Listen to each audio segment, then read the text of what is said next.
the well-adapting locality viscosity, or known as WALE. This is quite common in large eddy simulation. And okay, it is just a little, technical detail of the meshing.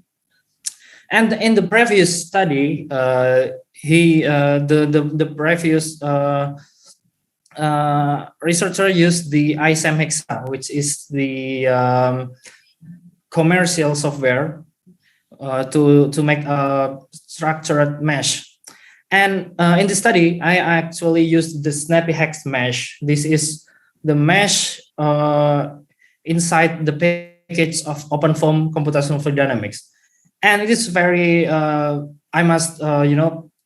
OpenFOAM is like free and open source software. And I also campaign this free and open source because it is very powerful actually, and more powerful than the commercial software because it is open source and you can make your own code. But unfortunately, it is quite a complex user interface.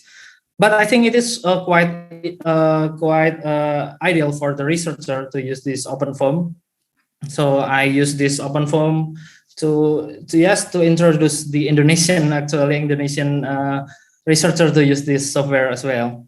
This is quite nice meshing using the Snappy Hex mesh. It is quite easy to shape the detailed blade compared to the ISAM. I don't mention that the ISAM result is bad because, but you must make it manually one by one compared to the Snappy Hex mesh. And this, the OpenFOAM is actually like the open source software. CFD, you can download it free, and you can use it in the, not in the Linux, but you can also use it in the Mac or the Windows. And it is a quite large community use this software. And in our case, we use this ERCOFTAC case. ERCOFTAC is like an abbreviation for like the organization in Europe. And it is the benchmark geometry of our case. So we will use exactly the same as the previous study. This we use this same flow rate, same RPM, and etc. etc. And this is the result of the simulation is actually quite nice. This is the previous study in my left side, and we can compare it with the runs. This is actually same the runs. For the velocity distribution, it is quite nice. It has a good agreement, like this color and this number. It's quite nice, but maybe some separation in this direction is not really captured well. I don't know. Maybe it is the outlet boundary condition or something. But generally, it is quite bad. Quite have a good agreement. And for the LES result, we see in the end turns issue with the detailed eddy in the near vicinity of the wall. And for the pressure, it is also have a good agreement as well. But we see some dark spots here. This is like the local suction because of this very high velocity, and maybe in the over prediction of the vorticity. And this is the okay, I think his time is up, but it is my last slide. But and the conclusion is it has a very good agreement with the previous study, but sometimes it is like slightly over predicted because it is some local swirling mesh and swirling grid model to prevent the over predicted swirling flow. Oh, I think it is enough. It is already 11 minutes. Thank you. Well, thank you for your nice presentation. Ladies and gentlemen, if you have questions, once you can just raise your hand, use the feature for just click the raise hand feature in the yes, or you can type your question on the Q&A or in the chat. It's up to you. There is no questions. So if maybe I have one question. This yes, we know that LES is provide more detail than runs, of course. But what is really your objective in this study? Because this already, I mean, maybe several people already done these simulations, and it's not. Maybe it's not a new case. I mean, this is something that you say a benchmark, something that you can compare with. So what is really your goal? And then why do you use LES? Do you need any details on that or something like that? Okay, so from the previous study, it is actually said that he said that his study is not really have good agreement with the experimental result. So because it is happen at the leading edge and the trailing edge of the complex interaction, and it is actually a complex transient interaction. So and the at the other study, sorry, so you cannot find another LES method because they think that this is to offer price, like offer effort to do this. But actually, I also make the comparison time to this study, and it is not really that high compared to the like direct numerical simulation or something like that. So my conclusion is also feasible to use this less approach like that, something like that. Okay, well, but you don't mention any person. How many cells? How many cells do you use for LES? Can you give the information about that? I think I attached it at my paper, but I'm not really remember it. It is quite a long time when I. Okay, well, thank you. Thank you again, but it is not really high discrepancy between runs and less time required and meshing effort. Okay, well, thank you, Mr. Viratama. Thank you again for your presentations. So we can go to another presentation, the second one. The second one will be, let me see, who is the presenter? Computational modeling. Okay, it's Mr. Faizin, yes. Mr. Faizin from Department of Mechanical Engineering, University of Pembangunan Nasional Veteran Jawa Timur.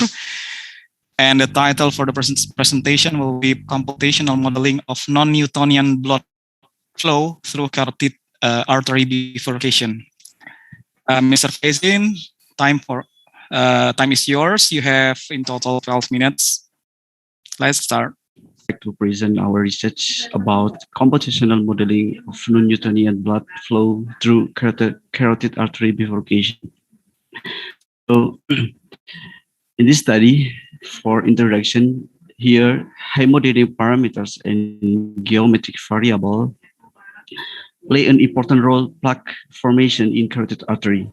Here, I will show short small tears. When the injured tissue swells up, substances that respond to inflammation, like white blood cells, collect around the tears. Fat and cholesterol floating in the blood latch on too, eventually building up to form a plaque that stiffens and thickens the inner arterial wall, atherosclerosis, and it can have dangerous consequences. If it ruptures, blood clot forms on top of the tear, clogging the already narrowed pipe. If the clot is big enough, it can completely block the flow of oxygen and nutrients to.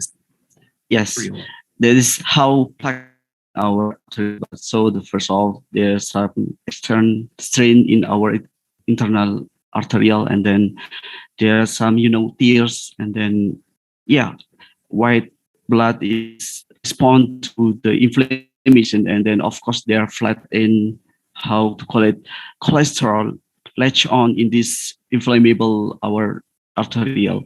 So as you can say, in this study we perform to solve this problem earlier or to predict the plaque formation. So in this study we perform CFD or computational fluid dynamics simulation based on model of human carotid artery bifurcation.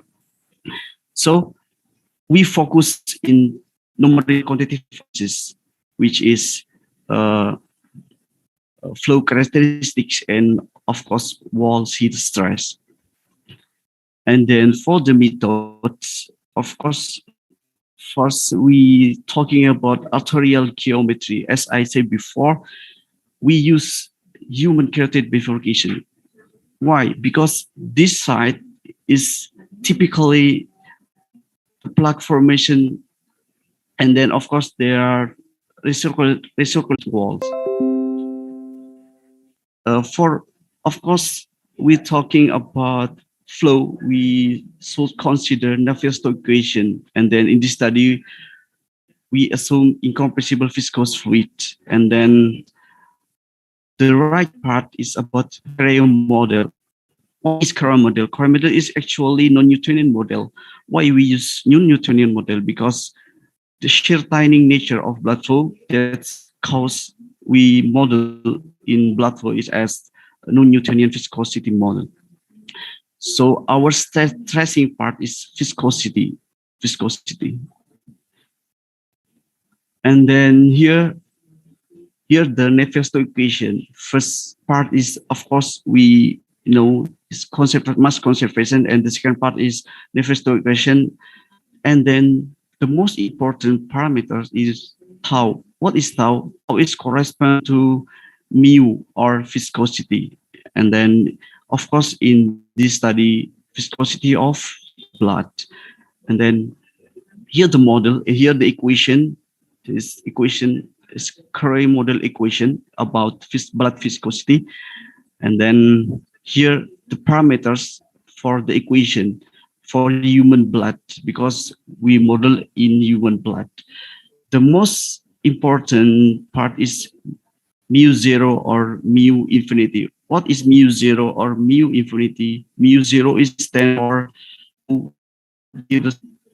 and then mu infinity is correspond to high shear rate, and then the other parameter is for and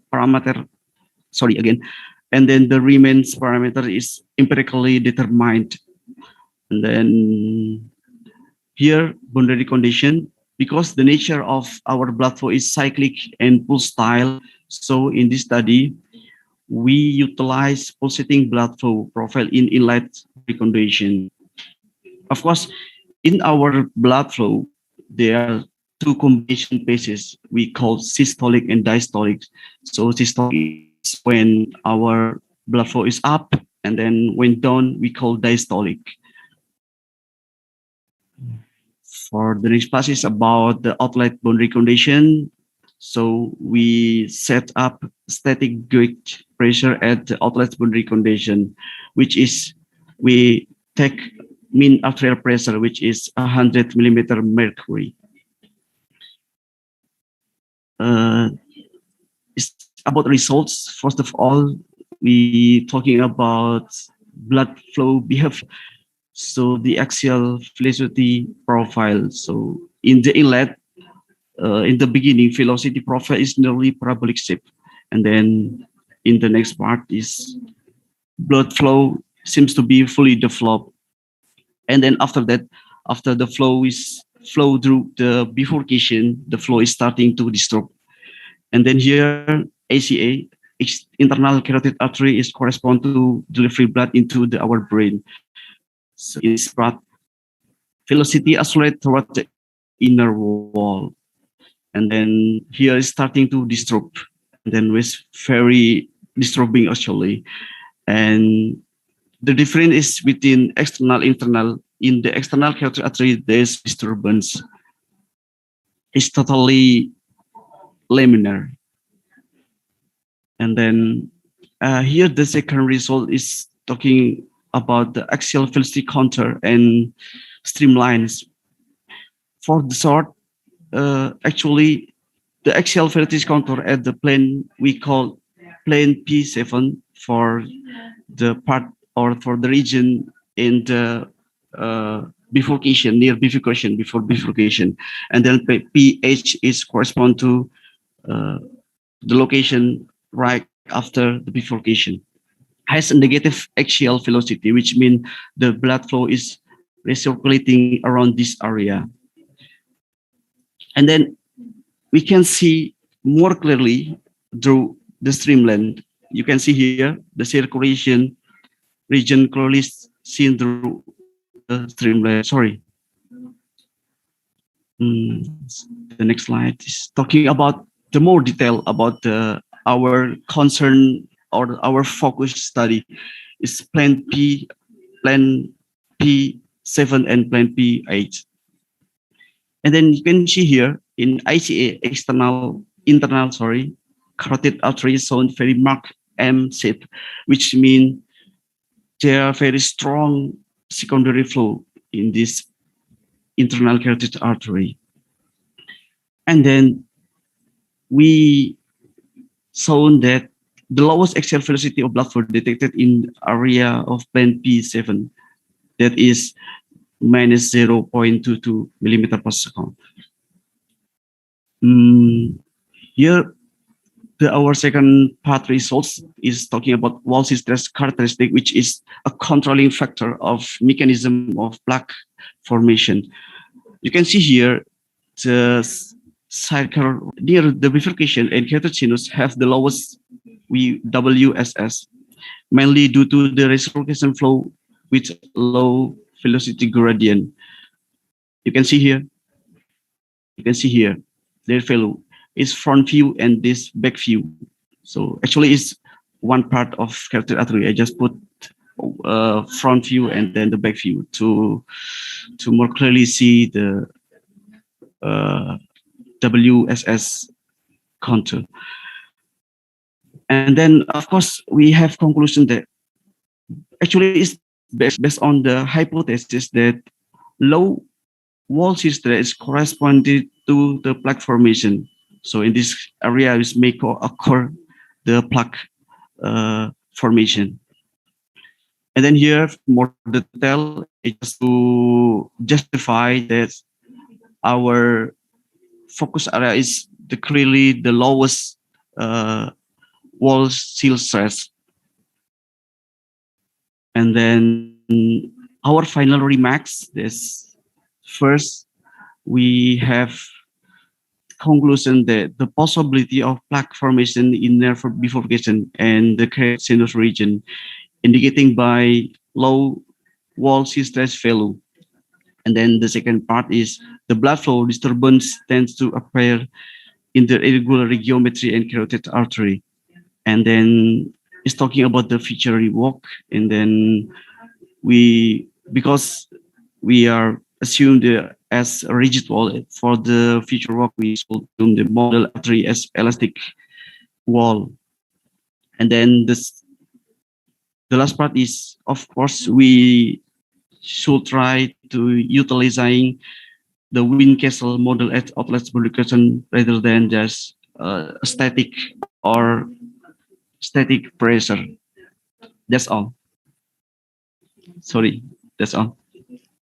Okay, thank you very much, Mr. Faizin, for nice presentations about CFD study on let's say in different field from the first presentation.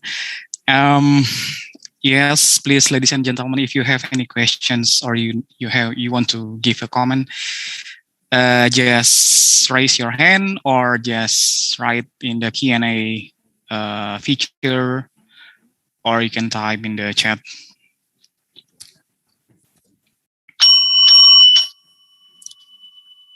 Okay, if you don't have any questions, then thank you again for Mr. Faizin. we are going to the third presentations. The third presentation will be, I think, from Mr. Dutton. Yes. Mr. Dutton is from Petroleum Engineering Program, Institute Technology Bandung. And the title of presentation will be Application of Flow Pattern Map for Solving Liquid Loading Problems in Well AA. So you have 12 minutes, Mr. Dutton. Just start your presentation. Okay, thank you so much, and good afternoon, ladies and gentlemen. So in this presentation, we would like to see a simple yet robust application of flow pattern map. So my name is Dutton, and my team consists of Ucok Siagian, Stephen Chandra, Yohanes Susilo, Asandi Abdul Aziz, and Nadir Mbangao. And our presentation is titled Application of Flow Pattern Map for Solving Liquid Loading Problems in Well AA.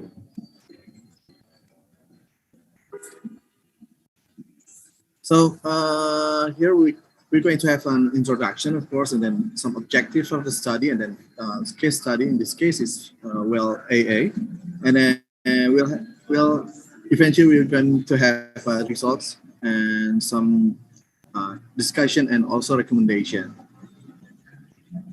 So the main problem that we have here in Indonesia, well, in oil and gas industry, we have so many wells that we can say it's mature. It means that it's been established for such a long time, yet still producing up till now. But the main problem is in time, we're going to have so much trouble in our well, such as we're going to have more water than oil than we can produce. Also, there could be an increasing CO2 content or presence of paraffin or scale problem or everything. So according to Ahmad and McGregor in 2017, the mature well usually they have some various problems such as slugging and then high water cutting, also in liquid loading. So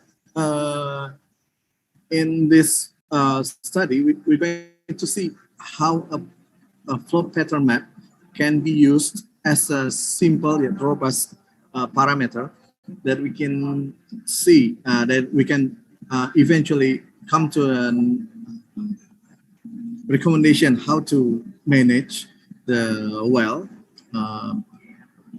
Should be any trouble and should be any problem that we have in the future.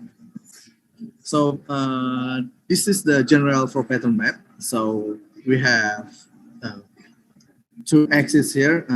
So we have a comparison between the liquid rate on the gas rate, and then we can have a simple presentation of how or what state is the multi-phase flow is. Like if we can see the upper side, we have a dispersed bubble when we have more than 1,000 stock tank barrel per day of liquid and we only have like let's say 10 million scf per day of gas. Also we have churn state, annular, and also slug. So the slug phase that we're having, they usually tend to have a problem in the facility. So if we have slug flow, usually we have some kind of hammering action that can cause damage to the facility. And then if we have the annular, some of the problem is we have too many gas and also less liquid that we can bring up to the surface. In that case, that means that we don't have enough energy to bring the liquid up, so it will hold in the well. So that's the main problem here. And then there's another one like churn. Usually churn is more like an ideal state that we are going to achieve So based on that data, we're going to determine the initial flow pattern from the well, and then we also try to present a multiple solution should the well have any problems in the future. And then after that, of course, we're going to have the optimum solution for the well AA here. So maybe this is just a glimpse of the what we're going to do in the study. Like we're going to build a model for the well, and then we also got some sensitivity study, and then we have some of the solution here. One of the solution is gas injection, and the other is Felicity string. Here we can compare which one is the optimum solution for well AA here. So in this case study, in well AA, we have liquid production of around 300 barrel fluid per day, with oil production is 66 barrel oil per day. So it gives us around 200 barrel water per day. We have almost none gas production. So at first, we're going to have a gas lift injection rate. So this is by gas lift is we're injecting some gas. So we're thinking about having less density for the fluid. So the fluid can be lifted up with a lower energy. So usually there are two solutions offered. First is with the Felicity string, and then another one is gas injection. So the Felicity string, the main idea is to reduce the area of contact, so we can have more. We have more velocity, so we can have more energy to boost the liquid from the wellbore up to the surface. And then the other one is gas injection, which described as gas lift rate in the previous slide. Here we have gas lift, gas injected to the well in order to reduce the density of the fluid. So in this case, we are hoping that if we're injecting gas and then the density is reduced, then the energy used to lift the liquid up to the surface will be enough in this well. So in this case, we have flow pattern map for this case for the well AA.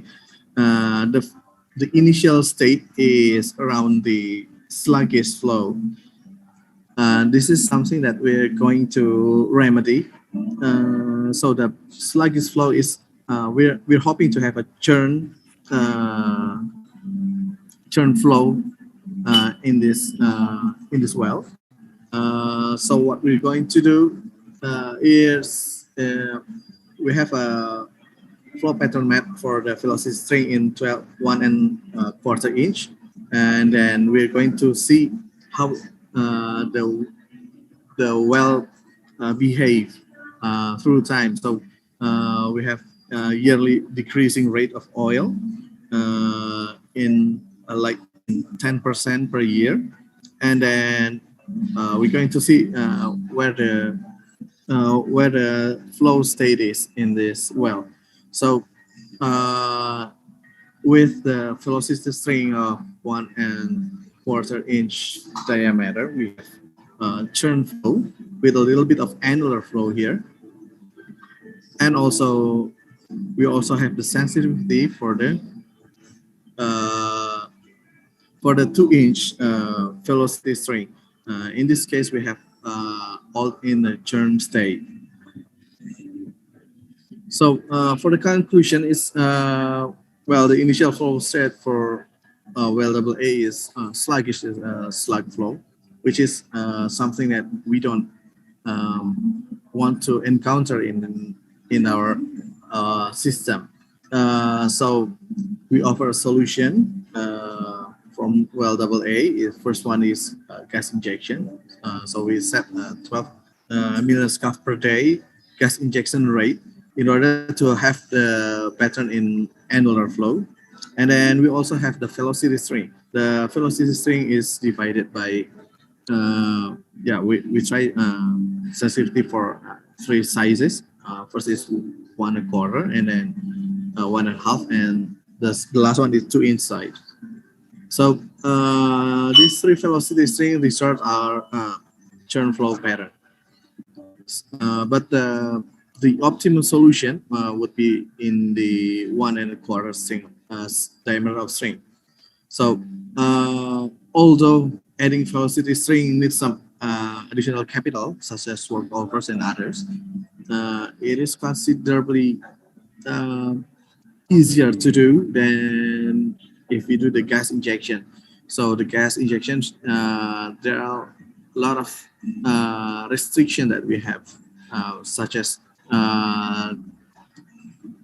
the mandrail that we have to set before the well is established, which is we don't have at the moment, and also the gas supply, which is also a bit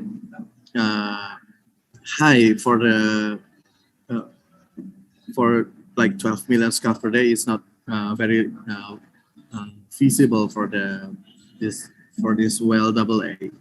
So that's our conclusion and remarks. So the conclusion, maybe we can say that yet the flow pattern map is really a simple but yet robust parameter that we can use to enhance or remedy the well that has the liquid loading problem. So if there's any question or discussion, I would be honored to discuss with you guys, ladies and gentlemen. Thank you. Okay, well, thank you very much, Mr. Da, for your nice presentation. Ladies and gentlemen, again, if you have any question, just write in the Q&A or in the chat feature, or you can also just raise hand. Just feel free if you have any question or any comment. Maybe one question from me, Mr. Yeah. It's simple. I agree with you. That's using flow pattern map. But how accuracy? Can you give anything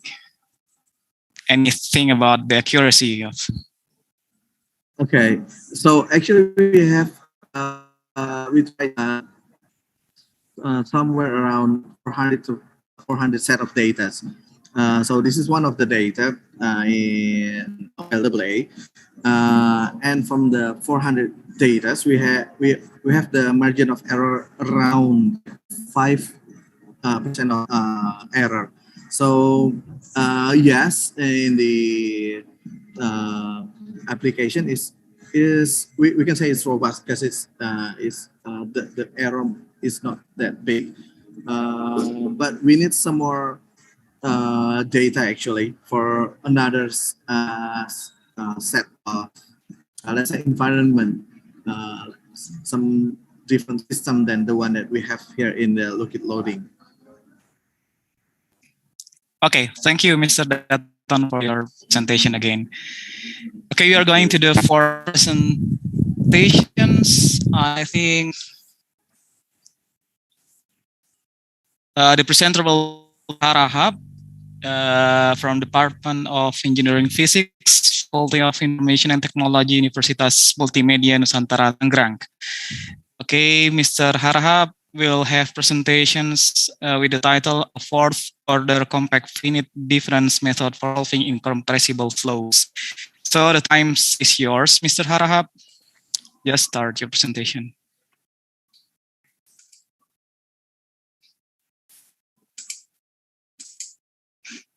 Thank you for the opportunity. We would like to present new development and validation of new method of fourth-order compact hand difference method for solving incompressible flows. I am Cesar Narap, and this is a collaboration between me and my student Christopher Leonard. First, as an introduction, I would like to mention about incompressible flows. Incompressible flows are flows that are very common in nature and engineering. Even gas, when they have flow velocity such that the Mach number is smaller than or less than 0.3, are considered as incompressible flows.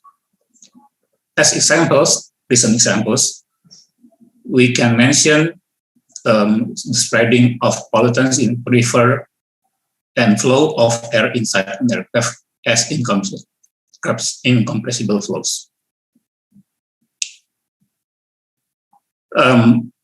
Due to the ubiquitousness of the incompressible flows in nature, it is very important to develop a numerical method that is highly accurate, flexible, and required.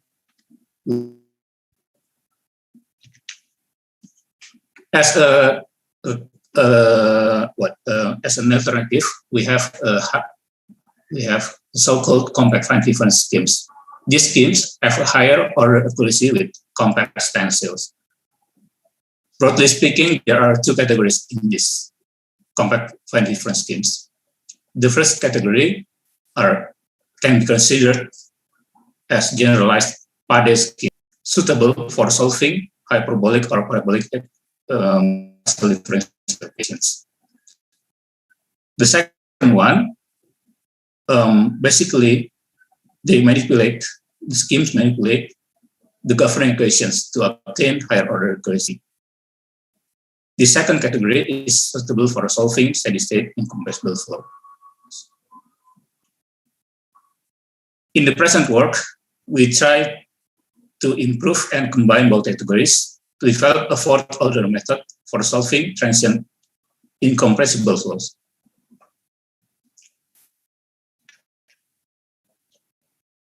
Next, I would like to mention about the governing equations, which are solved using our method or novel method. It is a transient to two-dimensional vorticity stream function formulation of incompressible flow.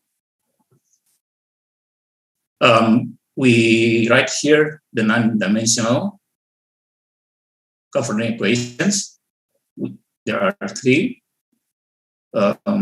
noting omega as vorticity, psi as stream function, xy as coordinates, tau as time, uv as velocity, and the important parameter Reynolds number as RE. We can mention there are three governing equations. Equation one is attraction equation for vorticity, given like this. There are attraction and diffusion of vorticity. And the second one is the Poisson's equation for stream function, and equation 3 is definition of stream function. Okay, next we will try to briefly explain our numerical method that we developed. First, we discretize space. This is commonly performed. We discretize using a space using a Cartesian regular uniform grid. The schematic diagram is shown here. So our grid labeled, our grid point are labeled 0.0, 0 to nx, ny. And the grid interval in the x direction and y direction are the same, h. And we can see here that the label marks the position of the grid point. And as usual, any field quantity is denoted by subscript. the location is denoted by a subscript. Okay, next we will briefly mention the complex schemes for the, let me abbreviate, affection diffusion equation as ADE. Okay, for simplicity, here we let f as an arbitrary one-dimensional function, and let the notation fi denotes an approximation of f at xi. And the derivative we denote as prime, f prime I, second derivative f double prime I. Now, we can obtain fourth order Pade schemes for first derivatives. Briefly explained, they are obtained by matching the coefficient of Taylor expansions of each value of grid point at respective grid point. Okay. Here there are three equations. One is for the left and the near boundary left and the near boundary right at the Sutter equation. The one in the middle is for the interior grid points. Now we newly derived the boundary schemes because we want the whole scheme to be fourth order. In previous work, usually they use lower order for the boundary schemes, new boundary schemes. Now, given the fi, the value of f at each grid point, at all grid points, the tridiagonal system of linear equations, abbreviated SLE, for f prime I is solved by Thomas algorithm. So it can be solved efficiently. Similarly, SLE for that case is derived and solved also. So we also, although we don't write it here, we also derive the new boundary schemes. Next, for the Poisson equations, unfortunately, we cannot apply the previous schemes. So we utilize a category 1, previously mentioned as category 2, which utilize the equation itself to obtain a fourth order approximation. Here is the formula, and you can see, we can see that the formula involves only the surrounding grid points, hence the name compact. Only I plus 1 to I minus 1, j minus 1 to j plus 1, only involving 9 points. Now, the newly derived scheme in this method is the boundary conditions, because we want to satisfy to fourth order the value, the no-slip condition. I mean the no-slip condition at the left wall, for example, at all walls actually. For example, no-slip condition at left wall with accuracy order h to the power of 4 is we can obtain the value of vorticity at the left wall like this. Now there are similar equations for the other walls, and the approximation above combined with the boundary condition for vorticity leads to a sparse SLE for psi I j, which can be solved by a simple method such as successive over-relaxation or SO. Okay, let me be quick. The special discretization results in a system of ordinary and differential and algebraic equations, which can be time matched using a fourth order numerical scheme, symbolically like the following. We choose time step delta tau to satisfy stability constraint from the advection and diffusion. It is the other way around, diffusion and advection. Okay. To validate the scheme, our scheme, we apply it to the lid-driven cavity flow problem, which is a flow of initially quiescent fluid in square cavity. The lid is here, moving to the left, and we have no stable conditions at all walls. The present method is time march until steady state, and the streamline patterns and other quantities are compared to the benchmark solution.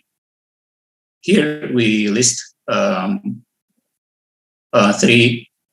previous works. The number 1 is considered by many as the benchmark solution. Here we present counterplots of the stream function at steady state for different Reynolds number. A is for Reynolds 100, 400, 1000, 5000, and 10,000.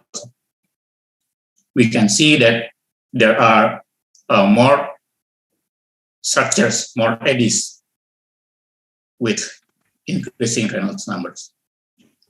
More quantitatively, we compare the location of the primary vortex and the value of psi omega at that point for different Reynolds number. Now, we can see here that the difference is very small using a smaller grid point number, meaning a larger grid interval. And we also plot the velocity profiles at the center lines for the Reynolds 5000, the first row, and Reynolds to 10,000, the second row. They can be seen from this result that our method produces results very similar to the one by GIA, which uses a very fine grid compared to ours. Okay, let me briefly conclude. We have developed a new fourth order numerical method, which is a combination of generalized body schemes, higher order compact, and boundary conditions, RK for time stepping. Numerical experiments with the recent method produced results quantitatively very close to the benchmark solution. The high order time accuracy of our method is suitable for the transient problems. For example, the cavity flow at high Reynolds number to 20,000 or more, can be varied in our future work, and we are studying it in our future work. That's all. Thank you for your kind attention, and I would be very happy if you have any questions. Okay, thank you very much, Mr. Harap, for your nice work and presentation. Ladies and gentlemen, if you have any question, just raise your hand or type in the chat. Teacher, do you have any question? I have one question, Mr. Harap. How about the effort for the computations when you use this fourth order, compare with the, let's say, the previous one that you modified? Yes, compared to the benchmark solution, we obtained for example, the case with Reynolds number 1000. They were obtained using our method using grid interval 1/32, whereas the benchmark used H orbit interval length 1/128, meaning they used more breakpoints. Okay. Thank you very much, Harap, for your presentations. So we are going to the last presentation for this session. The presenter will be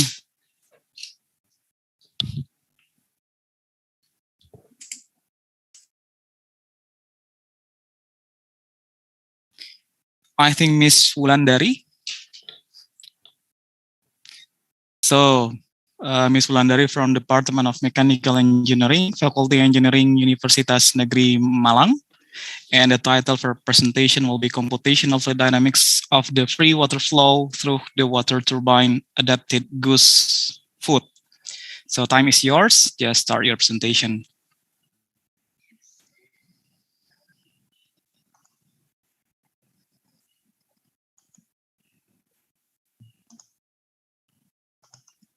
So you can start, Miss Wulandari. Hello, good morning, ladies and gentlemen. Let me share my screen.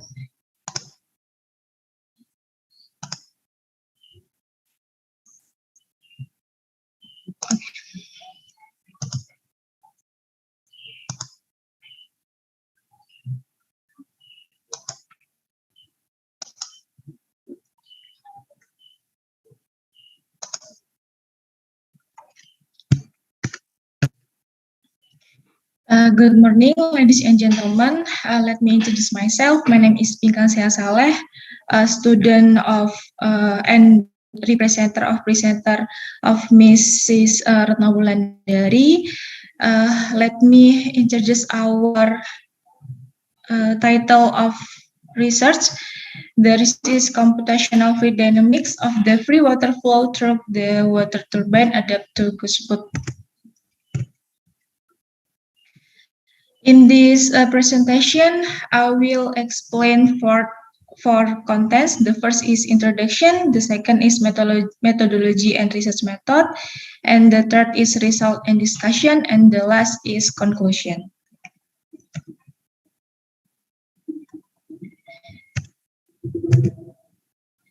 The first, I will explain you about a main problem on this research background, which is development of science and technology has an impact all of aspect of life.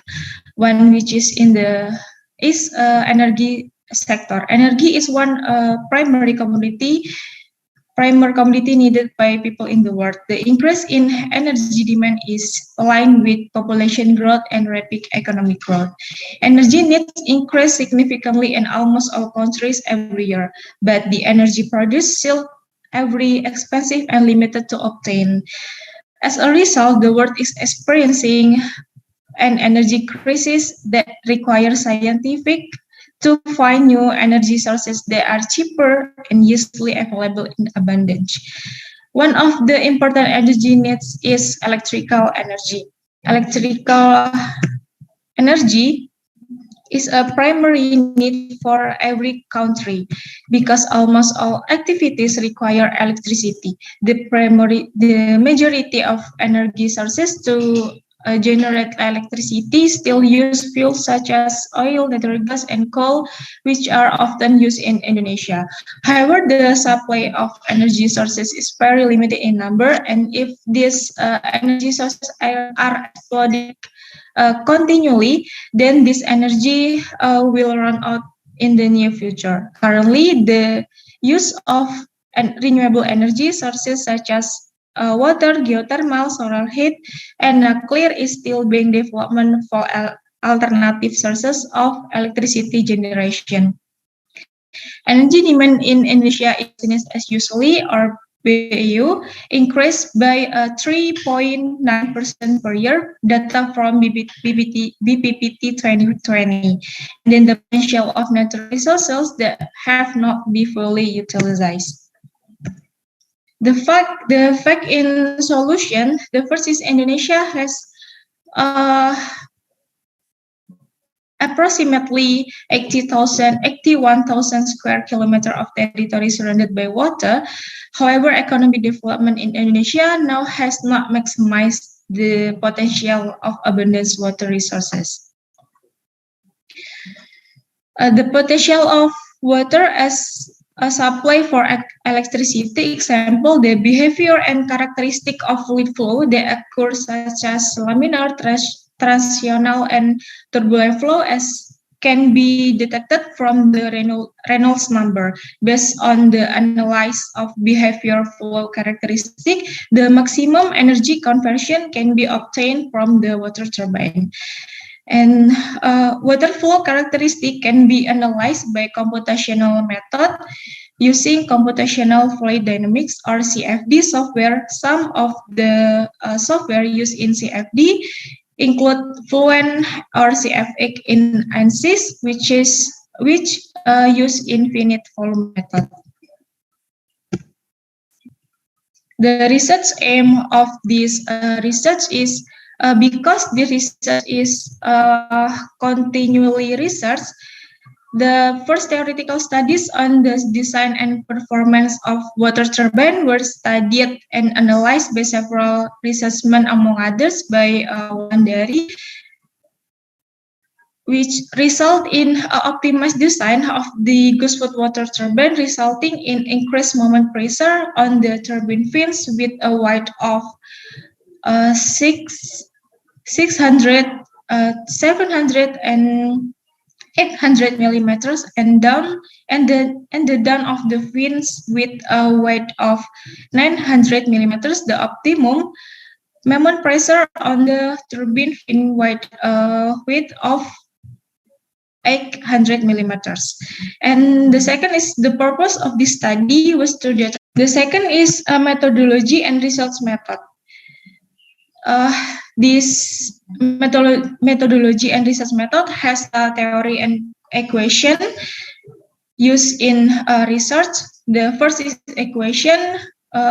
We use equation of Reynolds number, and the theory is Guswood water turbine can extract energy in free water flow with the principle of converting kinetic energy into mechanical energy and free water flow to get as much as water mass as possible with small speed and pressure. The Guswood water turbine studied has 6 beds and 70 fins with a river flow rate of 4.5 meter cubics per second and a depth of 0.35 meters of submerged turbine. This is research flowcharts that our studied in this research.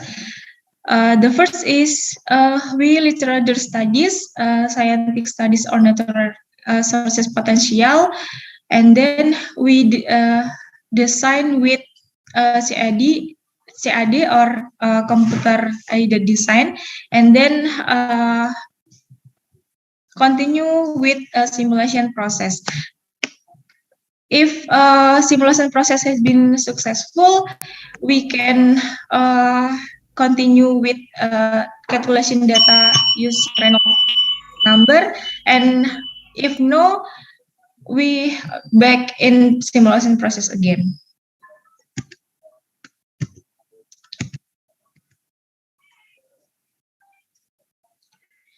The simulation process computational methods can show detailed and accurate flow pattern as a reference to carrying out experiment, because the experiment method is expensive and takes a long time. However, the CFD method also has drawbacks such as the reliability of the result not reaching 100% due to several conditions such as limited data input. And in general, the CFD method has 3 stages, namely the first is preprocessing. In the preprocessing stage, geometry is generated, determining and naming boundary condition for meshing and setting up. And then the second is setup process. In control solver, we use K epsilon and root mean square or RMS residual criterion. And then the second solving stage for running process, use local parallel and double precision setting. And then the last is post-processing stage. The post-processing stage is tangential speed and torque result are obtained. In this process, the fluid flow characteristic can be analyzed as velocity and torque. And then result and discussion.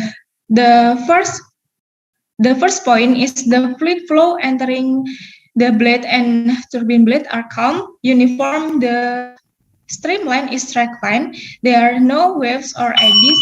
Then the Reynolds number the points, which is belong to type of laminar flow. And then the point B is the flow fluid when hitting be push and start to move. The flow can drive turbine blades has a Reynolds number include type, which is includes the type of vortex flow. The point D, when this position the flow has a minimum and tangential speed because of the low pressure, and this fluid flow has a Reynolds number which is included laminar flow.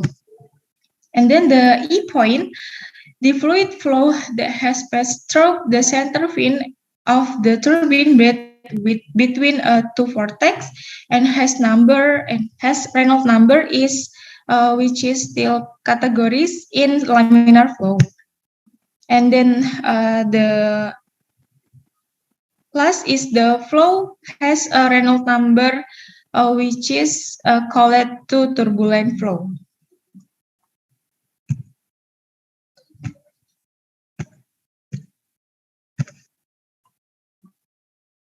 The phenomena in figure 1 show the simulation result as seen from the inlet plane on the x-axis, and then figure 2 simulation result on the outlet x-axis and side view, and then we can see the simulation result on the right side of x-axis, and then the last is the simulation result on the left side or x-axis. The last is conclusion. The first conclusion is when the fluid flow strike and pass through the turbine blades, energy conversion from the kinetic energy of the flow into mechanical motion energy due to the turbine blades under pressure, so the turbine fins can move open and the turbine rotates. The second conclusion is the characteristic of flow has a Reynolds number which calculate the point of the water path from the beginning to the end. The is outward side of the x-axis outlet. The greater and pressure when the turbine blades are open, the greater the turbulent flow are produced. In the right, Z positive and Z negative side ends, the turbine, the characteristic flow that pass through the turbine blade starting from the x-axis inlet to the x-axis outlet has a different streamline velocity. This fluid flow velocity can affect the resulting fluid energy. Okay, so well enough for my presentation. And thank you very much for your great attention, ladies and gentlemen. May all those I have shared be beneficial of all us. You can freely ask questions in this presentation and leave live from chat, room conference, or contact our email. Thank you. Okay, well, thank you very much for Ms. Siha Saleh for your nice presentations. Unfortunately, we don't have time left for these sessions.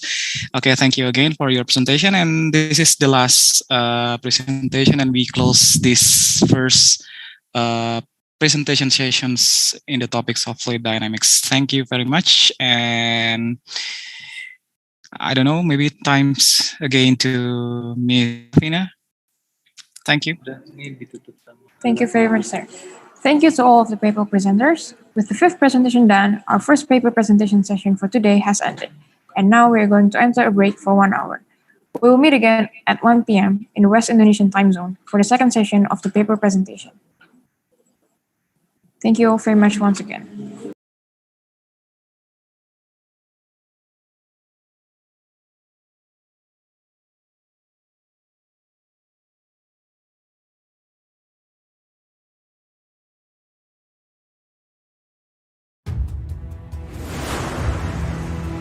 Located in Yogyakarta, Indonesia, mechanical engineering was established in 1959 as one of the oldest departments in Faculty of Engineering, Universitas Gadjah Mada.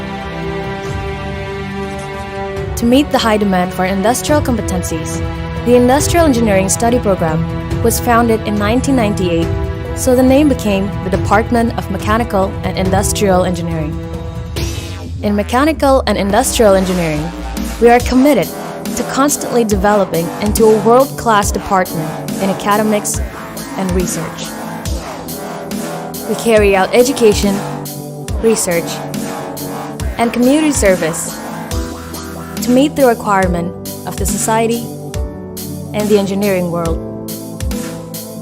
Our excellences in academics have been reflected through national and international accreditation.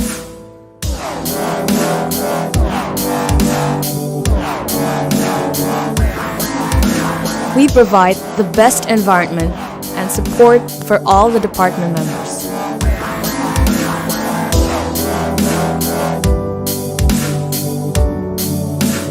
Various sophisticated research has been consistently delivered through excellent support of technology. Over collaboration and synergy with the governments, industries, and other higher education institutions. We create outstanding innovations to deal with multidisciplinary challenges in society. To handle obstacles in society and improve their welfare are our focus. So we observe, empathize, and engineer solutions. We design, disrupt, and reimagine the impossible. Engage in lifelong learning to adapt to new challenges.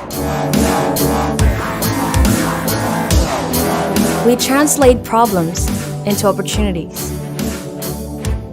We work for and closely with the people. We seek, solve, and share. We optimize everything to be better. Better forever.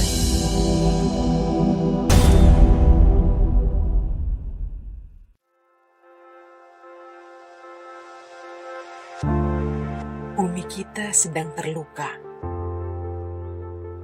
dan sudah lama ia meneriakkan sinyal-sinyal bahaya.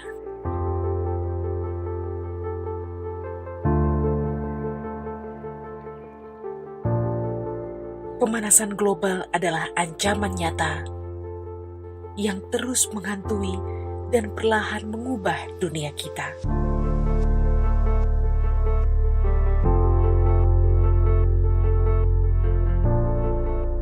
Banyak manusia dengan pongahnya hidup tanpa peduli akan alam dan mengakibatkan punahnya kehidupan.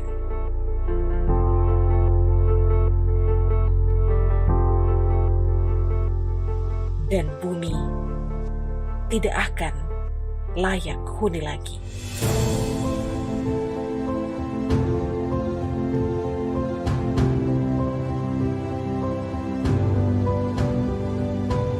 Tidak lagi aku, tapi kita. Bersama-sama kita memobilisasi dan menyinergikan sumber daya yang kita miliki untuk lingkungan hidup yang lebih baik.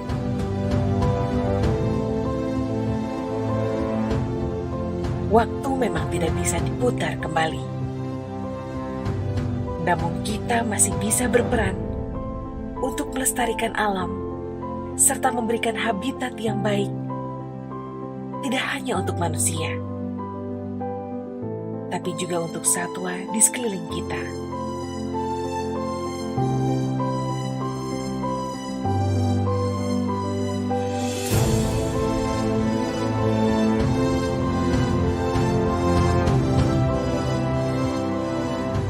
Saatnya bersatu dan bergerak untuk bumi, untuk masa depan.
Kopi dari mereka aku masuk tentang harapan kehidupan lebih baik untuk kita semua.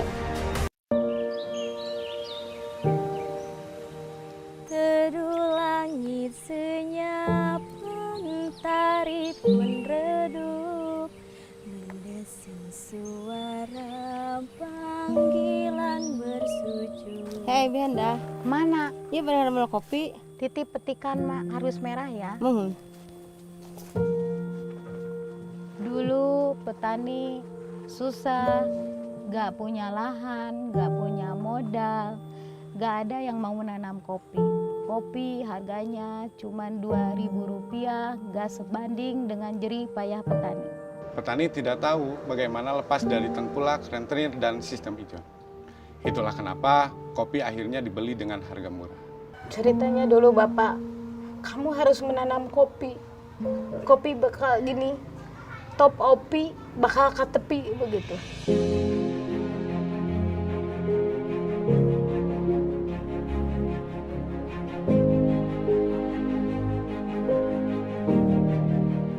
Jadi bersama para petani kopi, kami membuat program tentang bagaimana budidaya kopi yang baik dan benar.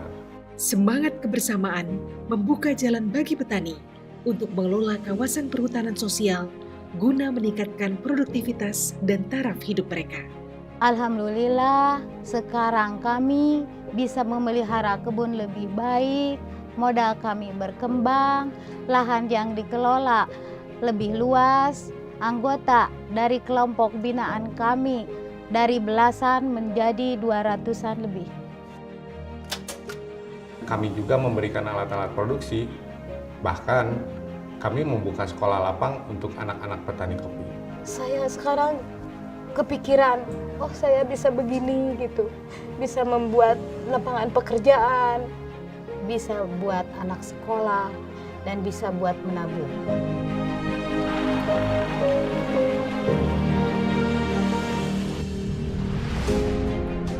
Dengan berbagai pendampingan yang kami lakukan, sekarang kualitas biji kopi petani lokal sudah sangat bagus. Sehingga kami berani mengambil dari mereka dan mendistribusikannya ke pasar yang lebih luas lagi. Sekarang harga kopi bagus, petani menjadi lebih semangat. Tambah lagi klasik bean yang bisa menampung kopi kami.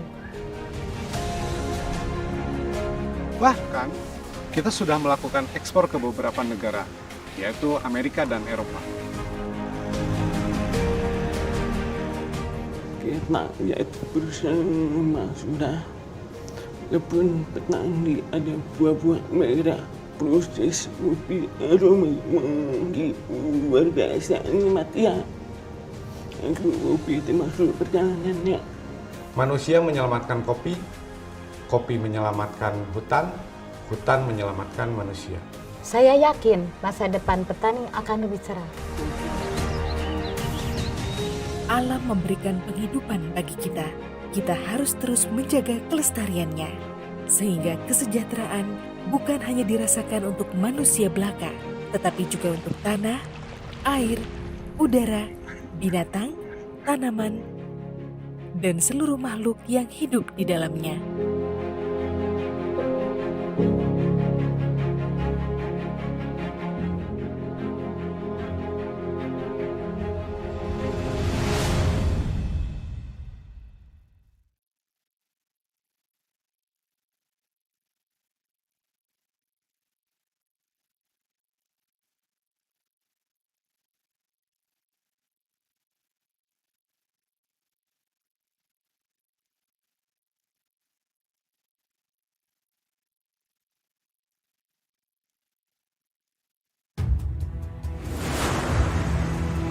Located in Yogyakarta, Indonesia, mechanical engineering was established in 1959 as one of the oldest departments in Faculty of Engineering, Universitas Gadjah Mada. To meet the high demand for industrial competencies, the Industrial Engineering Study Program was founded in 1998, so the name became the Department of Mechanical and Industrial Engineering. In Mechanical and Industrial Engineering, we are committed to constantly developing into a world-class department in academics and research. We carry out education, research, and community service to meet the requirement of the society and the engineering world. Our excellences in academics have been reflected through national and international accreditations.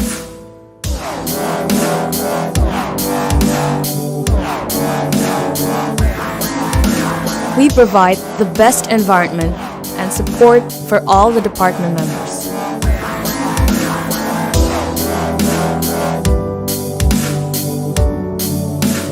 Various sophisticated research has been consistently delivered through excellent support of technology. Over collaboration and synergy with the governments, industries, and other higher education institutions, we create outstanding innovations to deal with multidisciplinary challenges in society. To handle obstacles in society and improve their welfare are our focus. So we observe, empathize, and engineer solutions. We design, disrupt, and reimagine the impossible. Engage in lifelong learning to adapt to new challenges. We translate problems into opportunities. We work for and closely with the people. We seek, solve, and share. We optimize everything to be better. Better forever.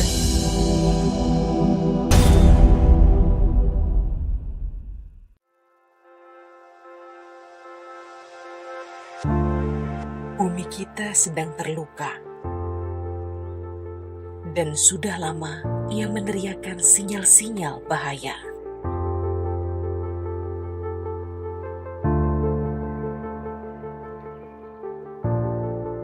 Pemanasan global adalah ancaman nyata yang terus menghantui dan perlahan mengubah dunia kita.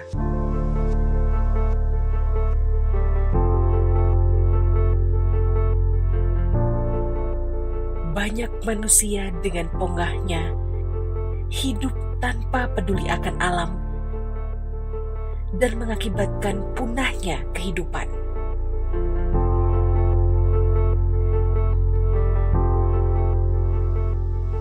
Dan bumi tidak akan layak huni lagi.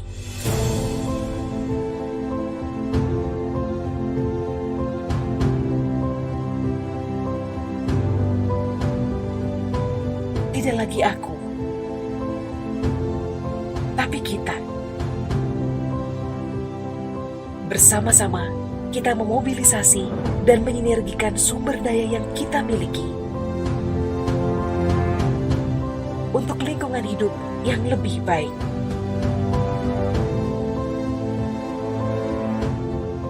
Waktu memang tidak bisa diputar kembali.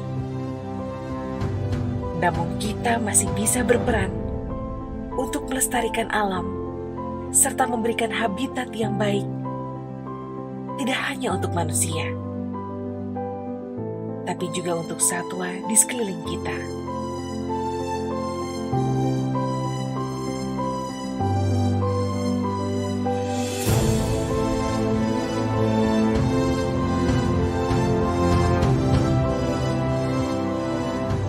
Saatnya bersatu dan bergerak untuk bumi, untuk masa depan.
Kopi tidak mereka untuk masuk dengan harapan kehidupan lebih baik untuk kita semua. Teduh langit senyap, mentari pun redup, mendesing suara panggilan bersujud. Hei Benda, Mana? iya benar mau kopi? Titip petikan harus merah ya. Dulu petani susah, gak punya lahan, gak punya modal, gak ada yang mau menanam kopi. Kopi harganya cuma Rp2.000, gak sebanding dengan jerih payah petani. Petani tidak tahu bagaimana lepas dari tengkulak, rentenir, dan sistem ijon. Itulah kenapa kopi akhirnya dibeli dengan harga murah. Ceritanya dulu Bapak, kamu harus menanam kopi. Kopi bakal gini, top opi bakal ke tepi begitu.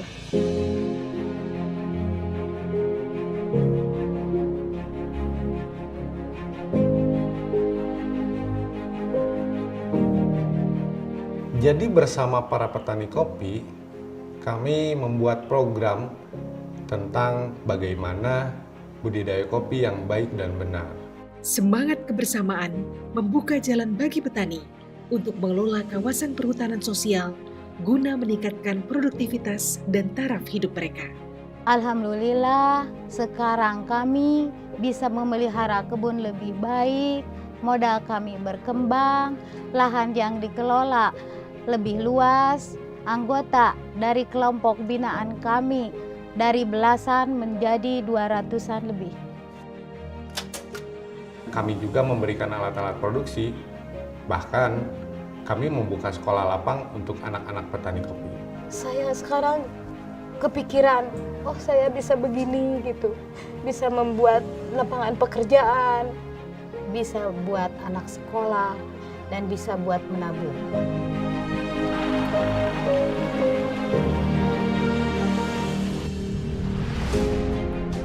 Dengan berbagai pendampingan yang kami lakukan, sekarang kualitas biji kopi petani lokal sudah sangat bagus. Sehingga kami berani mengambil dari mereka dan mendistribusikannya ke pasar yang lebih luas lagi.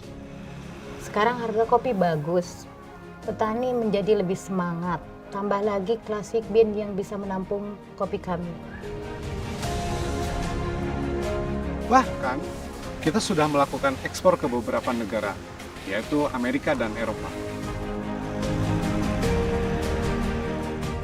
Kita yaitu perusahaan emas sudah kebun petani ada buah-buah merah, proses kopi aroma wangi luar biasa nikmatnya.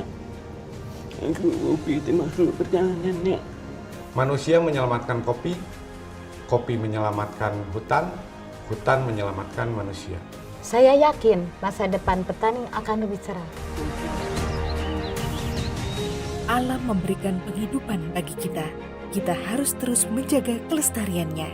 Sehingga kesejahteraan bukan hanya dirasakan untuk manusia belaka, tetapi juga untuk tanah, air, udara, binatang, tanaman, dan seluruh makhluk yang hidup di dalamnya.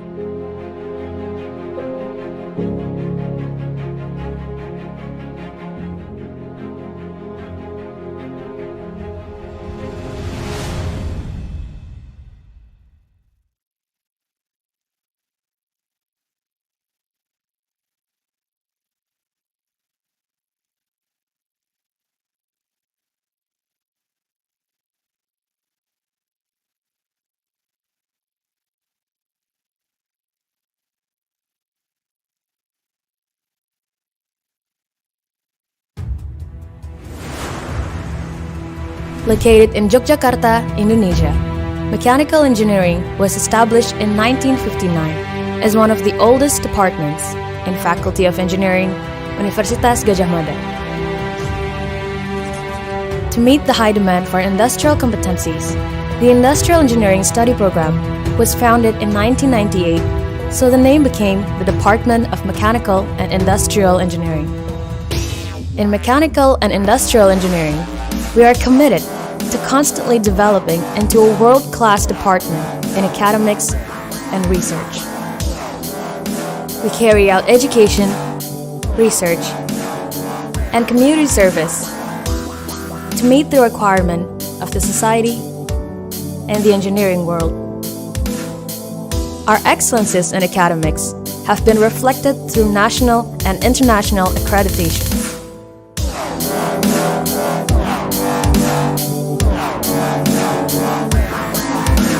We provide the best environment and support for all the department members.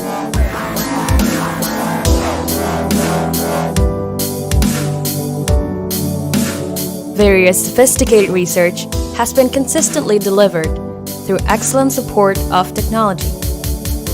Over collaboration and synergy with the governments, industries, and other higher education institutions, we create outstanding innovations to deal with multidisciplinary challenges in society. To handle obstacles in society and improve their welfare are our focus. So we observe, empathize, and engineer solutions. We design, disrupt, and reimagine the impossible. Engage in lifelong learning to adapt to new challenges.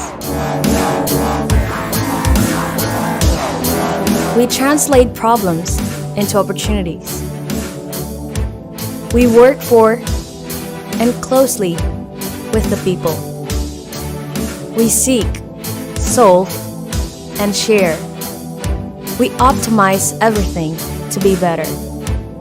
Better forever.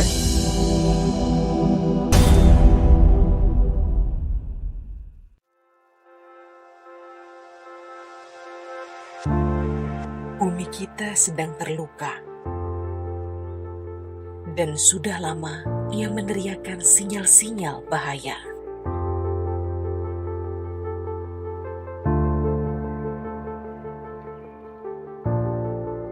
Pemanasan global adalah ancaman nyata yang terus menghantui dan perlahan mengubah dunia kita.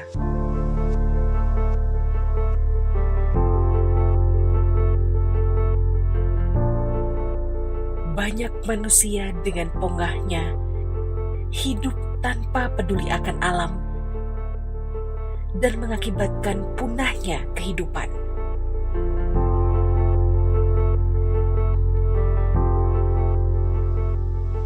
dan bumi tidak akan layak huni lagi.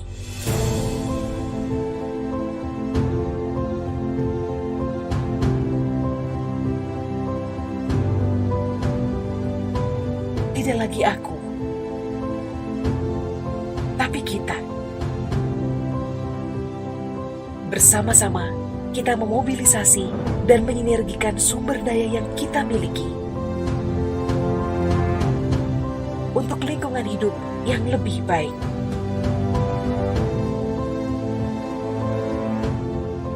Waktu memang tidak bisa diputar kembali. Namun kita masih bisa berperan untuk melestarikan alam serta memberikan habitat yang baik, tidak hanya untuk manusia, tapi juga untuk satwa di sekeliling kita.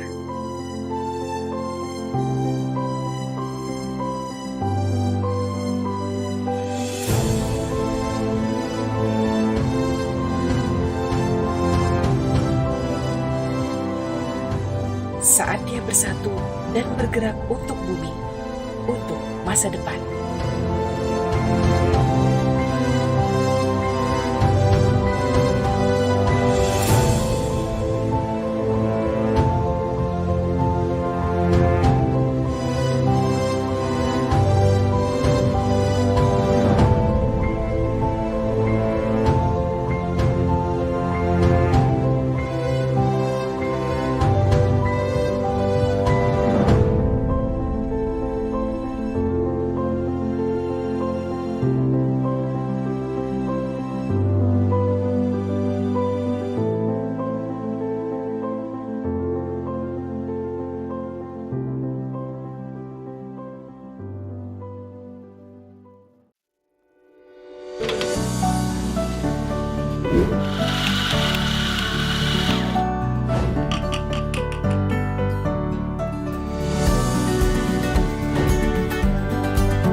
Kopi pirit ng mereka aku masuk tentang harapan kehidupan lebih baik untuk kita semua.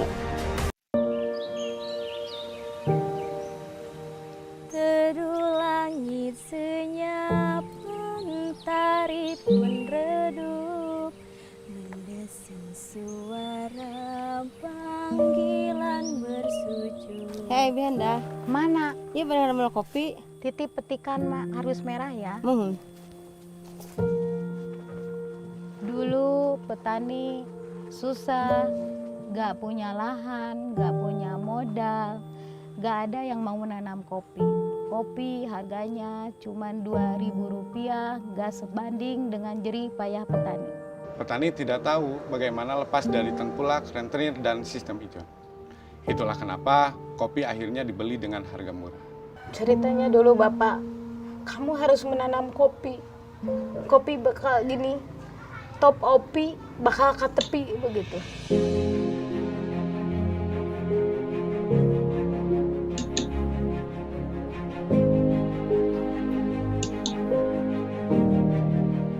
Jadi bersama para petani kopi, kami membuat program tentang bagaimana budidaya kopi yang baik dan benar. Semangat kebersamaan membuka jalan bagi petani untuk mengelola kawasan perhutanan sosial guna meningkatkan produktivitas dan taraf hidup mereka. Alhamdulillah, sekarang kami bisa memelihara kebun lebih baik, modal kami berkembang, lahan yang dikelola lebih luas, anggota dari kelompok binaan kami dari belasan menjadi 200-an lebih. Kami juga memberikan alat-alat produksi, bahkan kami membuka sekolah lapang untuk anak-anak petani kopi. Saya sekarang kepikiran, oh saya bisa begini gitu, bisa membuat lapangan pekerjaan, bisa buat anak sekolah, dan bisa buat menabung.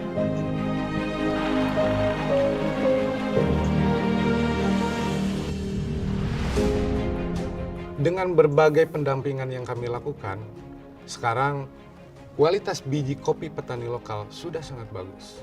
Sehingga kami berani mengambil dari mereka dan mendistribusikannya ke pasar yang lebih luas lagi. Sekarang harga kopi bagus. Petani menjadi lebih semangat. Tambah lagi classic bean yang bisa menampung kopi kami. Bahkan kita sudah melakukan ekspor ke beberapa negara, yaitu Amerika dan Eropa.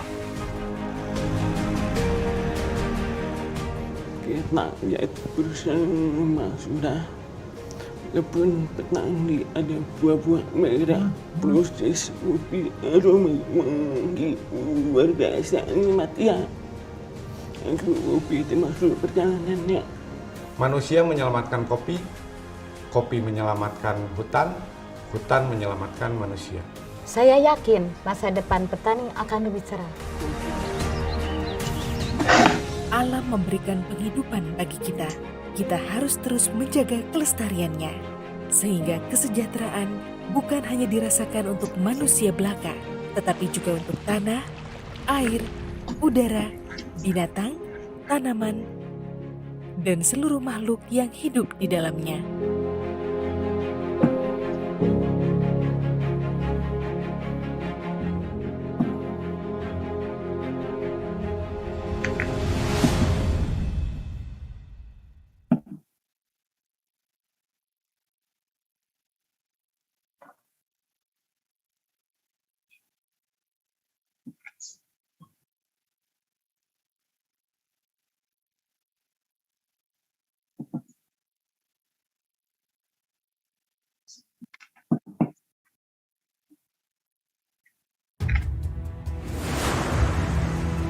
Located in Yogyakarta, Indonesia, mechanical engineering was established in 1959 as one of the oldest departments in Faculty of Engineering, Universitas Gadjah Mada.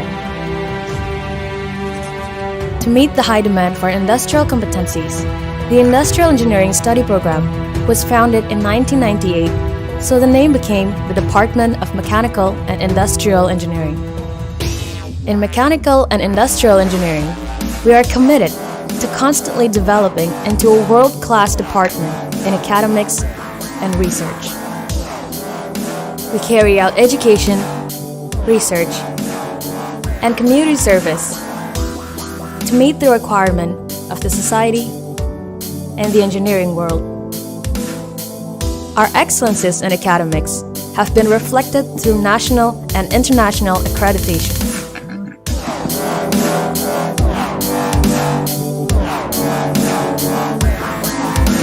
We provide the best environment and support for all the department members.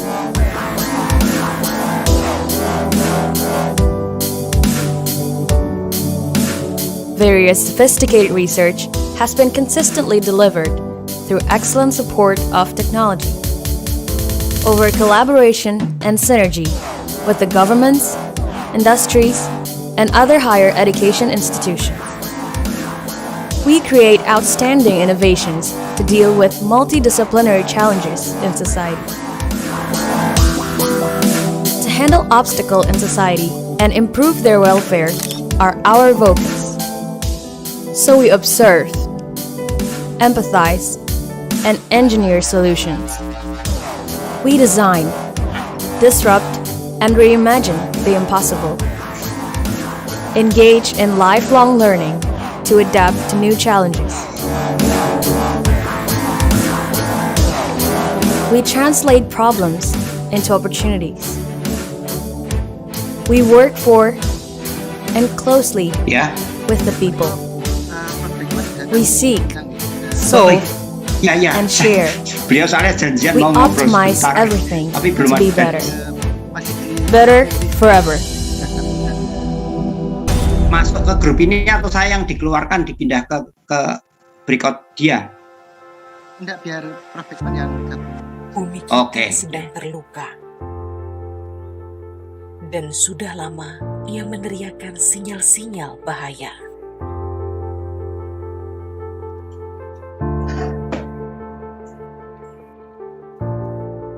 Pemanasan global adalah ancaman nyata yang terus menghantui dan perlahan mengubah dunia kita.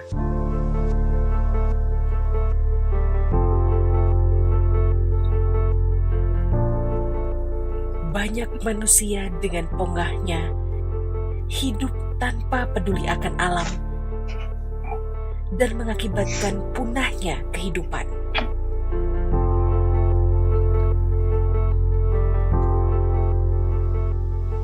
Dan bumi tidak akan layak huni lagi.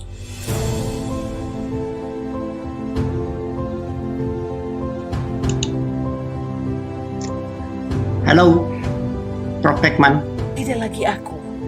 Halo, can you hear me? Tapi kita. Hello, good morning. How are you? Yeah, good morning. It is afternoon here in Indonesia. Dan menyenergikan sumber daya yang kita miliki. How are you? Oh, thank you. I'm fine. Yeah, it's nice to see you here, and thank you very much for coming to us virtually. Yeah, it's a long time ago. Yes. Untuk melestarikan alam serta it was, memberikan habitat yang baik. I think tidak hanya untuk just manusia. 25 years or something, around 25. Yes, 95 or something. Yeah, 1995. 1995. So yeah, you left Germany. Yeah. No, I left in 1998. February. 1998 you left. Yeah. And you were already in Kutek GmbH. Yeah. I remember well our collaboration and all the tests we carried out at the Stoker furnace and yeah. Thank you very much, because I mean I know that Professor Schultz, he asked you to supervise me in order to tell me how to do, what to do, and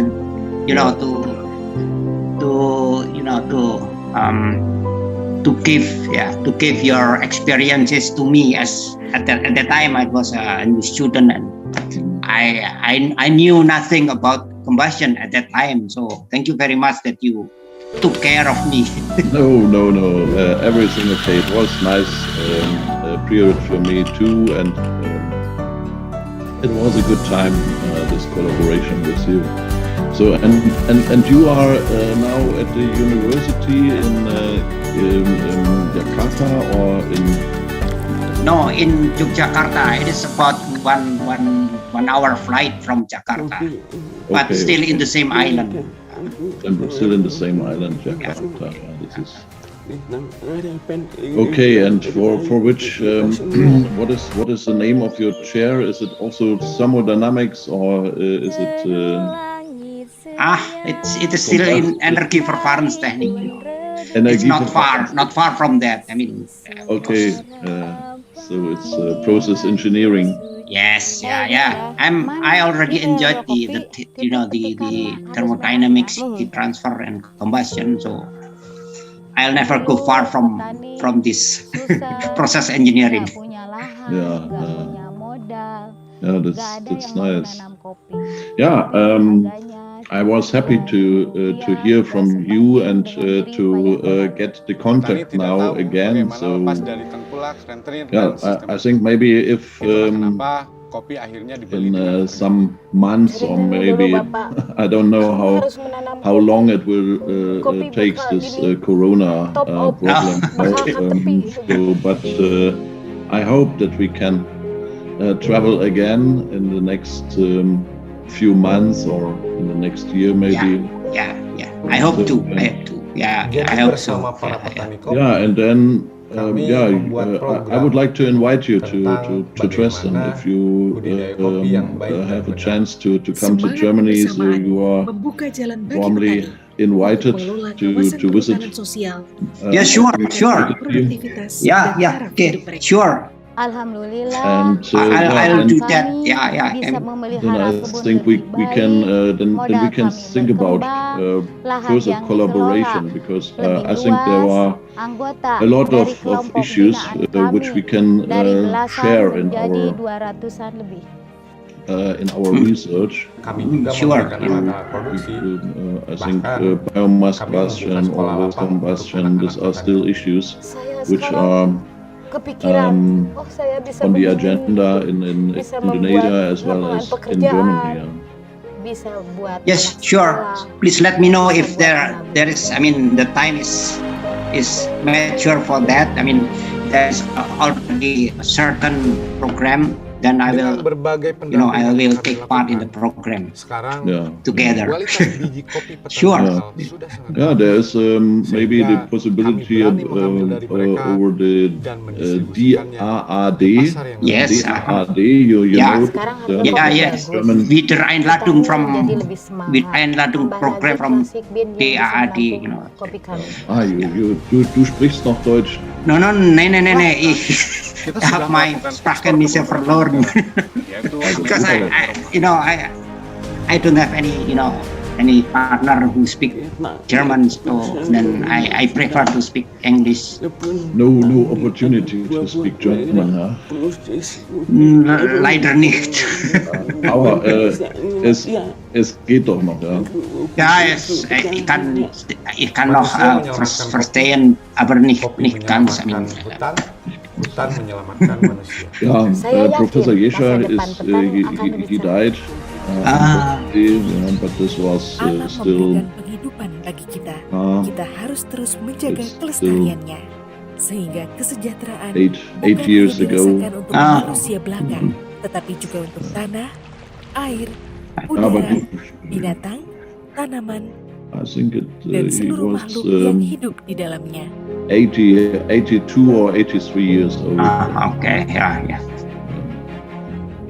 But Professor Scholz is still healthy and fit. still healthy and fit. So I have a call from time to time with him, and I meet him from time to time. So I saw 3 times a year. Okay. Yeah. This is. Does he still live in Buntenbok or already moved somewhere Located else? in Yogyakarta, Indonesia, mechanical engineering was established in 1959 as one of the oldest departments in Faculty of Engineering, Universitas Gadjah Mada. The presentation. To meet the high demand for industrial competencies, the Industrial Engineering Study Program was founded in 1998, so the name became the Department of Mechanical and Industrial Engineering. In mechanical and industrial engineering, we are committed to constantly developing into a world-class department in academics and research. We carry out education, research, and community service to meet the requirement of the society and the engineering world. Participants you have in the Our conference? excellences in academics have been reflected through national and international the organizing accreditation. committee can answer. Like me, can you answer it? How many? We provide the best environment and support for all the department members.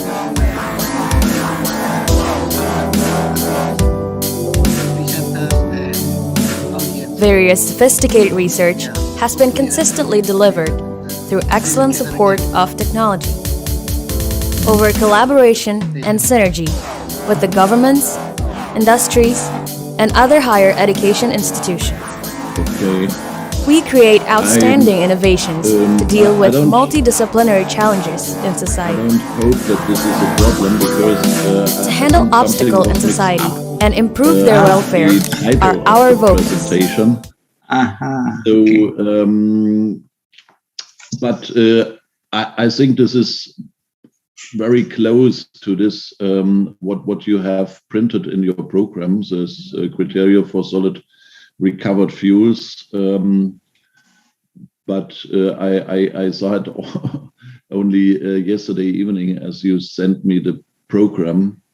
So I was prepared for this presentation here, but I don't think that or hope that this will be a large problem for you. No, it's no problem. Yeah, kein Problem. Maybe Harvin, you can introduce it. There was something mixing up in the title. A little bit change of the title. Okay. Yeah.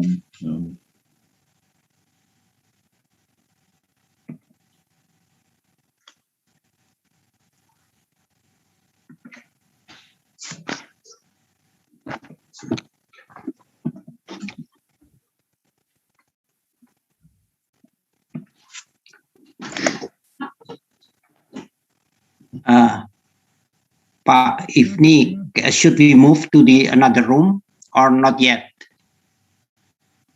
It is already 12:55. No, you just have to stay here, no problem. Okay. I will ask the MC to start the presentation. Okay. The session.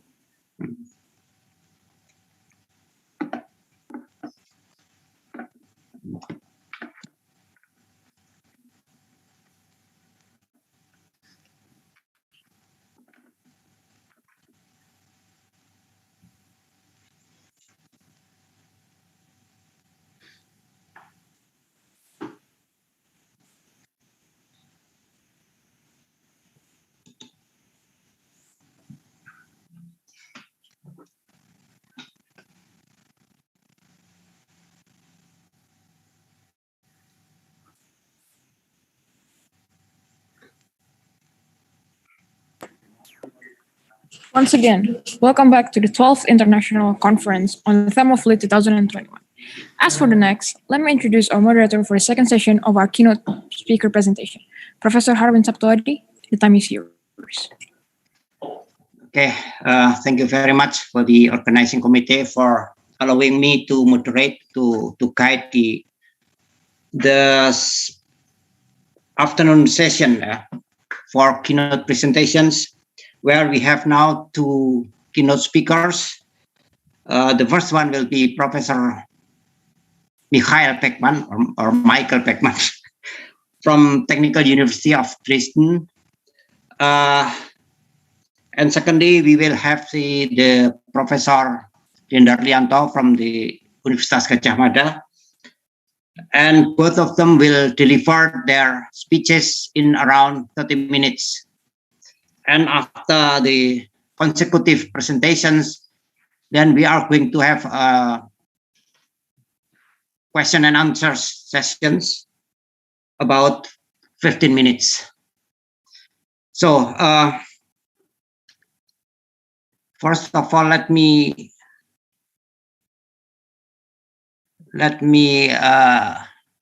I mean, the audiences should know the short curriculum vitae of our keynote speakers. So can you show me the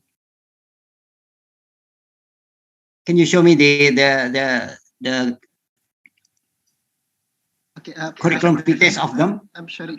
Can you unshare the screen first so that we can share our screen about your CV?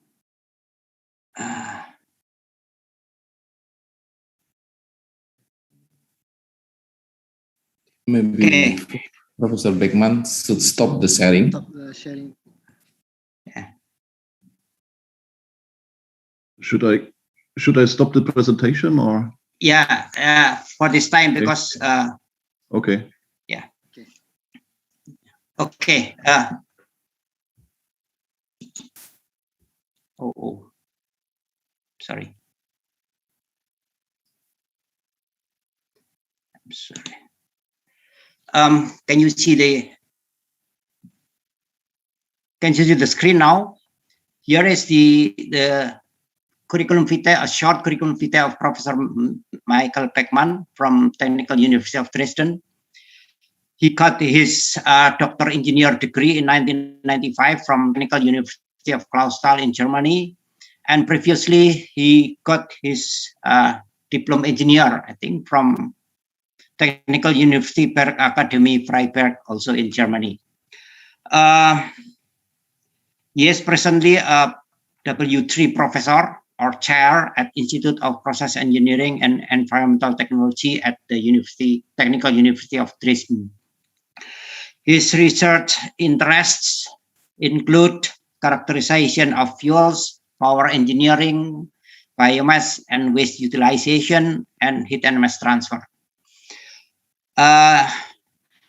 Regarding his academic position, he is now presently chair for energy process engineering at Technical University of Dresden, and also dean of the Faculty of Mechanical Science and Engineering at Technical University of Dresden as well. And yeah, he has a lot of professional experiences, but mostly in the KUTEK Institute GmbH. KUTEK is Klaus-Thaler Umwelttechnik Institute. Okay, without any delay, let me ask Professor Mikhail Beckmann to proceed with his presentation, and the time is around 30 minutes. Please, Professor Beckmann.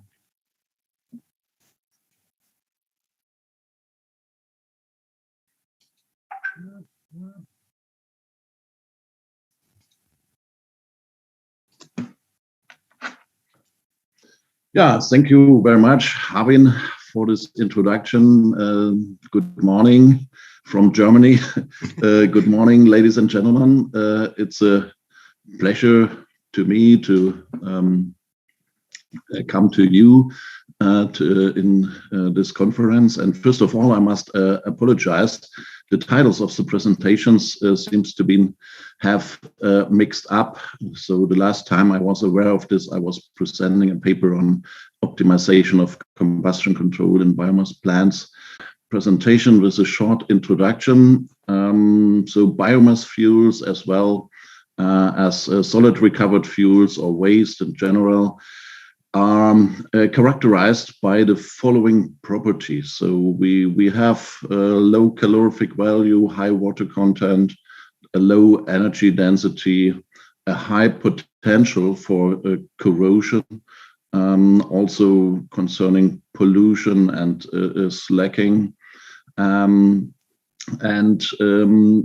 they are difficult for handling. That means transport to the facility, also the storage and so on. So we call this fuels, biomass fuels, as well as solid recovered fuels, as so-called difficult fuels in comparison to, for instance, coal or methane or something else. So it is a good idea, first of all, to look at different relationships and connections. So starting from the ultimate analysis of the fuels and also looking to volatile matter. So what you can see here in these four diagrams are relations of to the right upper chart here. This is a very relationship of the carbon content versus volatile matter. And we see, not surprising, starting with hard coal, left corner here, that with an increasing volatile matter content, the carbon content is decreasing, or other words, we can say starting from biomasses with the inclination, then we see that with increasing carbon content, the volatile matter goes down. So this is a well-known relationship, and it helps us to see if we analyzed volatile matter carbon content, if this analysis is quite correct. So what we see also in this chart is that refuse-derived fuels or solid recovered fuels, they have a very different behavior. You see this red points here in this right corner. This is not following this relationship we see from biomass and coals. This is due to the content of plastic materials. Plastics, they have a high content of carbon and also a high content of volatile matter. So the behavior of solid recovered fuels is completely different in comparison to biomasses and coal. So in another relationship to the left upper chart here, there is the hydrogen carbon ratio to the oxygen carbon ratio in this chart. Here, relationship are not fitting in this picture. They have a very different behavior. So what I want to show with this slides here and with this relationship is it is very helpful to check the correctness of the analysis values, and we can see it if we have an analysis of a biomass and we plot it in these diagrams. We can see if this fit and if the analysis. But there is also another point I want to emphasize at this moment here, and I will come later to this point. This